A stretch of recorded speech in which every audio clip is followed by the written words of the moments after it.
আসসালামু আলাইকুম রহমতুল্লাহ। গ্রামের বাড়িতে সবসময় আসা হয় না। আমার তো দিনাজপুর শহরে ২টা ক্যাফে আছে, সেখানে সময় দিতে হয়। তো বাড়িতে আসলাম ঈদের ছুটিতে। বাড়িতে আসার আগে অনেকগুলো কাজের প্ল্যান করে আসতে হয়। এই যেমন বাড়ির উঠোনে বৃষ্টি হলে পানি জমে ওঠে। সেই জমা পানিতে পিচ্ছিল হয়ে যায়, হাঁটা চলা কষ্ট হয়ে যায়। তো ভাবলাম একদিনের রাজমিস্ত্রি হয়ে যাই, কাকে ডাকবো, কে আবার আসবে না আসবে। তো আমরা নিজেরাই শুরু করে দিলাম। বালা আছে, আছে, সিমেন্ট নিয়ে আসা হলো।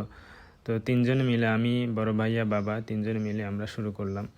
প্রথমে খ, বালা এবং সিমেন্ট দিয়ে এটাকে আমরা মিক্স করলাম। এরপরে পানি দিয়ে এটাকে ভালো করে মিক্স করে নিলাম।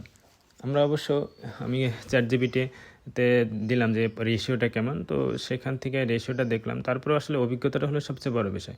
নিজেরা যখন করতে গেলাম তখন মনে হলো যে এটা মনে হয় কম হয়েছে, এটা তো আমরা অ্যাডজাস্ট করে এটাকে আমরা মশলাতে পরিণত করলাম। এরপরে এই যে এই জায়গাটাতে আমরা এটা অর্ধেক দিয়ে দিছি, এখন পুরাটাই আমরা দিয়ে দিব।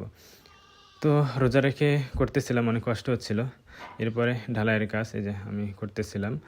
তো আসলে আমাদের তো তেমন কোনো কিছু ছিল না, বাসায় যা ছিল এগুলো দিয়ে আমরা শুরু করে দিলাম। আলহামদুলিল্লাহ অনেক সময় লাগলো। প্রথম আসলে আমাদের তো অভিজ্ঞতা ছিল না, তারপরও একটা অভিজ্ঞতা হলো। তো এরপরে ফাইনাল আমাদের মোটামুটি অর্ধেকটা হয়ে গেল। আমরা পুরো ঢালাইটা মসৃণ করিনি, কারণ মসৃণ করলে শ্যাওলা পরে এটা আরও পিচ্ছিল হবে। এজন্য আমরা একটু এবড়ো থেবড়ো করে রাখলাম।